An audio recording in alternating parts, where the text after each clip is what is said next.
तहसीलदार चंद्रकांत शेळके, बीड। सध्या आपण बीड शहरातील बिंदुसरा नदीच्या पात्रामध्ये उभे आहोत। बिंदुसरा नदी ही गोदावरी नदीची उपनदी आहे। बीड शहर हे बिंदुसरेच्या काठावर वसलेलं आहे। तथापि मागील काही दिवसापासून आपण बघतो त्याप्रमाणे मोठ्या प्रमाणात झाडे झुडपे कचरा गाळ साचलेला आहे। तो काढण्याची मोहीम बीडचे जिल्हाधिकारी माननीय विवेक जॉन्सन यांच्या नेतृत्वाखाली काही दिवसापासून सुरू आहे।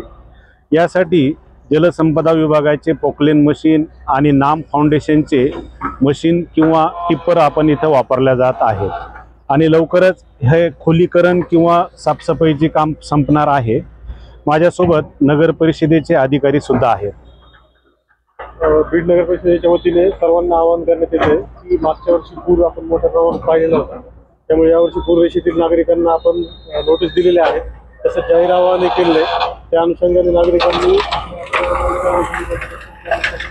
दूर राहून सतर्क राहावं आणि हानी टाळावी।